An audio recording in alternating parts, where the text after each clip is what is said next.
Hi everyone, welcome back to my channel. My name is Anil. ये हमारी React JS series की second video है। इसके अंदर हम बात करने वाले हैं कि हम रिएक्ट जेएस को कैसे यूज़ कर सकते हैं विदाउट इंस्टॉलिंग एनीथिंग।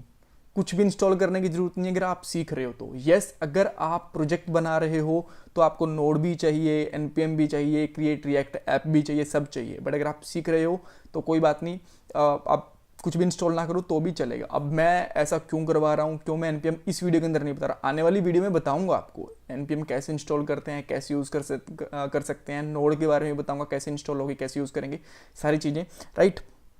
बट हम ये वीडियो क्यों बना रहे हैं विदाउट इंस्टॉलेशन के लिए। रीज़न है कि जो फ्रेशर्स होते हैं, जो बिगिनर्स होते हैं, जैसे अभी सीखना शुरू करें, उनको बहुत सारी प्रॉब्लम आती हैं कमांड लाइन के साथ में, नोड के साथ में, एनपीएम के साथ में। समझ में नहीं आता कि वो क्यों कर रहे हैं, राइट। तो उसके लिए हमने एक सिंपल सोल्यूशन निकाला है कि हम सीडीएन यूज़ करेंगे, राइट। इस वीडियो के लिए, आने वाली वीडियो में सारे एनपीएम बताऊंगा, बट इस वीडियो से आपको ये समझ में आ जाएगा कि हम कैसे बिना कुछ भी इंस्टॉल करे हम रिएक्ट सीख सकते हैं, राइट।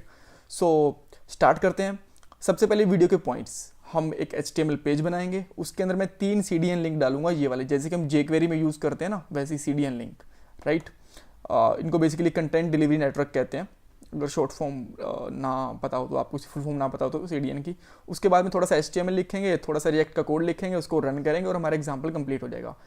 इस वीडियो का मेन एम ये है कि आपको ये बताना कि कैसे हम रिएक्ट जेएस को बिना कुछ भी इंस्टॉल करे चला सकते हैं।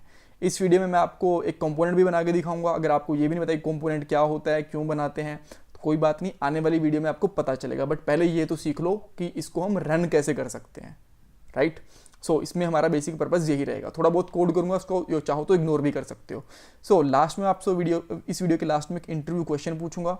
सिंपल सा इंटरव्यू क्वेश्चन होगा, वैसे मैं उसका आंसर नेक्स्ट वीडियो में कर दूंगा। बट अगर आप स्टिल अटेम्प्ट करना चाहते हो तो बहुत अच्छी बात है, दूसरे लोगों को भी उसका आंसर पता चलेगा। और मुझे चाहो तो आप ज्वाइन कर सकते हो इंस्टा के ऊपर, ये लिंक है, वहाँ पे मेरे से क्वेश्चन पूछ लेना। हर सैटरडे 8 बजे लाइव आकर मैं सारे के सारे क्वेश्चंस का आपका आंसर कर दूंगा। सो सबसे पहले क्या करना है हमें, जहाँ पे आप रिएक्ट को इंस्टॉल करना चाहते हो, दैट मीन्स अपना प्रोजेक्ट रन करना चाहते हो, राइट।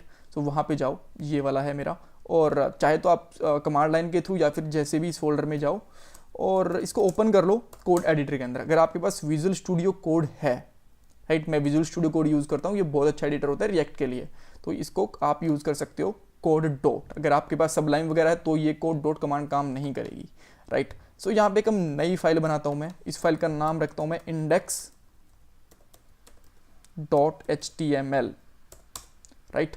और इसके अंदर मैं एक HTML का छोटा सा टैग बनाऊंगा,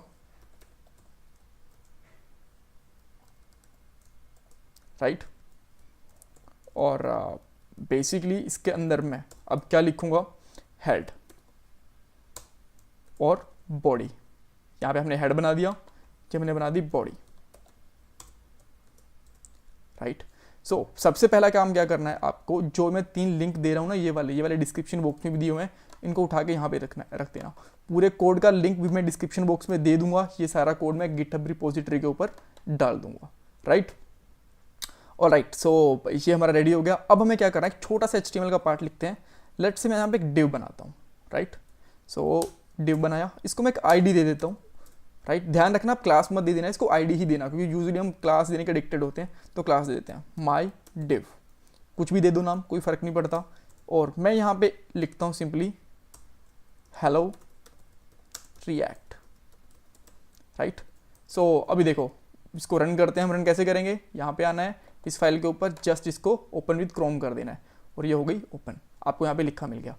ये बिल्कुल नॉर्मल का HTML वाला फ्लो होता है, इस नॉर्मल HTML में कर सकते हैं ये। सो अब तो हमारा HTML तो थोड़ा सा रेडी हो गया। अब इसमें करते हैं हम रिएक्ट ऐड। रिएक्ट के लिए लिंक हमने तीनों ऐड कर लिए हैं, तो इंस्टॉलेशन करने की कुछ भी जरूरत नहीं है। 3 लिंक किस किस चीज़ के हैं, एक तो रिएक्ट का है, एक रिएक्ट डोम है, एक बेबल है। ये तीनों क्या होती हैं, अब आपके पास ये भी क्वेश्चन हो सकता है, कोई बात नहीं, थोड़ा धैर्य रखो, आने वाली वीडियो में पता चलेगा। अभी के लिए जस्ट सीख लो कि रन कैसे करना है। सो आफ्टर दैट हम यहाँ पे एक स्क्रिप्ट टैग ले लेते हैं, राइट। स्क्रिप्ट टैग क्यों यूज़ करते हैं हम, बेसिकली हमारी स्क्रिप्ट करने के लिए, जावा स्क्रिप्ट लिखने के लिए, राइट। और इसको क्लोज भी कर देते हैं,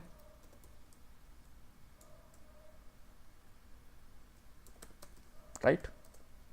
सो इसको करने के बाद में आपको चीज़ ध्यान रखनी है, स्क्रिप्ट के ऊपर यहाँ पे टाइप लिखना है, राइट। यहाँ पे टाइप लिखोगे और इसके टाइप में आपको बताना है टेक्स्ट बेबल, राइट। इसके अंदर बेबल का यूज़ करने वाला है। ये बेबल कहाँ से समझेगा, यहाँ से।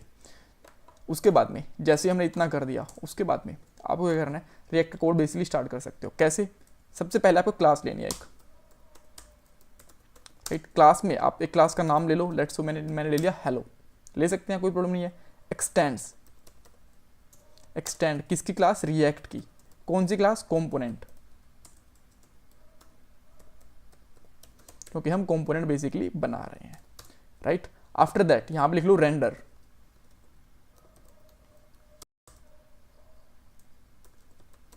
राइट, रेंडर लिख दिया। अब ऑब्वियसली क्वेश्चन आ रहे होंगे आपके पास, रेंडर वेंडर क्या होता है पता चलेगा। सो अब यहाँ पे करते हैं हम रिटर्न। रिटर्न के बाद में हम क्या करते हैं, यहाँ पे कुछ भी एक छोटा सा कोड लिख देते हैं, मैं डिव ले लेता हूँ, राइट। और अब डिव को मैं क्लोज कर देता हूँ और यहाँ पे मैं लिख देता हूँ hello react with code, right. कुछ भी लिख दिया मैंने ऐसे ही, कोई फर्क नहीं पड़ता।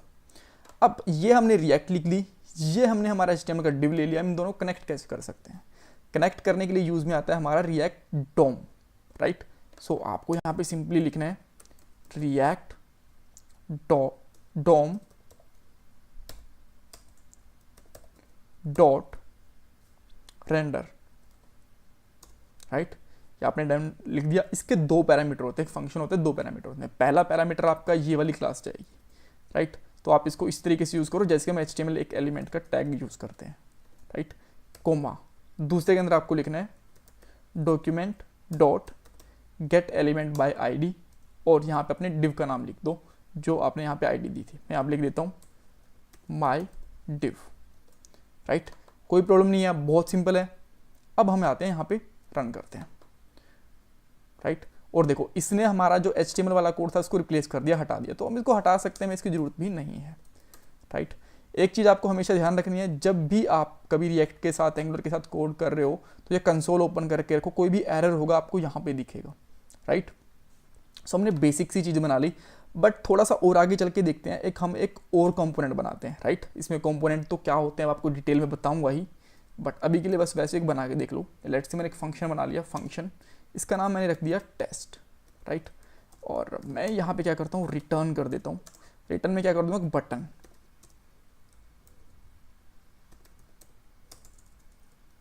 राइट। और यहाँ पे बेसिकली लिख देता हूँ, बटन को क्लोज करूंगा और यहाँ पे लिख दूंगा क्लिक मी, राइट। और चाहो तो आप यहाँ पे करके यहाँ पे लिख सकते हो ऑन क्लिक, राइट। सो सोचना मत कि बहुत ज़्यादा क्यों लिख रहा है, जस्ट मैं आपको दिखाना चाहता हूँ कि बिल्कुल हम बिना कुछ भी इंस्टॉल करे भी हम रिएक्ट चला सकते हैं। एक ब्ला, अब ये ब्ला क्या बना दिया मैंने, ब्ला एक हमारा फंक्शन बनेगा इस फंक्शन के अंदर ही, राइट। सो आप बेसिकली उसको इस तरीके से लिख सकते हो, कॉन्स्ट ब्ला, ब्ला ब्ला की जगह कुछ भी लिख लो, XYZ आपको खुद का नाम लिख लो, वो भी चलेगा, कोई प्रॉब्लम ही नहीं है इसमें, राइट। और यहाँ पे आप लिख दो अलर्ट, इक्वल टू लगा के अलर्ट, राइट। ये एरो वैरो ना समझ में आ रही हो कोई बात नहीं, मुझे पता है आपको प्रॉब्लम हो रही होगी, आएंगी धीरे धीरे समझ में सारी चीज़ें। सो मुझे देखो, मैं हर पॉइंट पे मुझे पता है कि आपको कहाँ कहाँ प्रॉब्लम आ सकते हैं। सो धीरे धीरे आपको ये भी चीज़ें आएंगी, पता चलेंगी। सो ओके, सो सबसे पहले तो इसने एक हमें एरर दे दिया। लेट्स अंडरस्टैंड कि ये क्या है, क्योंकि जो हमने फंक्शन बनाया था बेसिकली यहाँ पे, राइट, ये देखिए, ये कहीं ख़त्म नहीं करा हमने, शुरू नहीं करा। वैसे एक बार चल जाता है, अगर हम यहाँ पे नहीं करेंगे, इसको हमने यहाँ पे लिख दिया, राइट। अगर हमने इसको इसके अंदर लिखना पड़ेगा तो ये चलेगा, ऐसे अगर बाहर लिखेंगे तो ये काम नहीं करेगा, राइट। अब यूजुअली ऐसा बहुत बार गलती कर देते हैं, तो ये आपको ध्यान रखना है, राइट। तो इस तरीके से हो गया। अब हम इसको कुछ आउटपुट तो मिला नहीं, आउटपुट लाने के लिए क्या करना है आपको, जस्ट जो ये टेस्ट है ना, इसको आप यहाँ पे यूज़ करो as an HTML tag, right. जब कोई भी कंपोनेंट बनता है ना, वो एक HTML टैग के जैसा बन जाता है, उसको हम यहाँ पे यूज़ कर सकते हैं इस तरीके से। अब मैं इस पर क्लिक करता हूँ और देखिए हमारे पास टेस्ट लिखा हुआ आ गया। सो ये हमें पता चल गया कि हम बिना कुछ भी इंस्टॉल करें इस तरीके से भी रिएक्ट यूज़ कर सकते हैं। So thanks for watching this video, और आने वाली वीडियो के अंदर हम बात करेंगे कि हम नोड कैसे इंस्टॉल कर सकते हैं, NPM कैसे इंस्टॉल कर सकते हैं, ताकि आपको अच्छे तरीके से सारी की सारी चीज़ें समझ में आए। अब मैंने आपसे एक चीज़ बताई थी मैंने आपको कि हम NPM यूज़ करते हैं जनरली, तो इंटरव्यू क्वेश्चन ये है कि हम NPM यूज़ करते क्यों हैं रिएक्ट के साथ में, उसका रीज़न क्या है, राइट। ये इंटरव्यूज में पूछ लिया जाता है NPM क्या होता है, क्यों यूज़ करते हैं हम, जब हम बिना CDN के साथ यूज़ करते हैं तो NPM की जरूरत क्या है, right. So thanks for watching this video, और कुछ क्वेरी हो तो मुझे पूछ लेना, कमेंट बॉक्स के अंदर पूछ लो, जहाँ मर्जी पूछ लो। Bye bye, take care.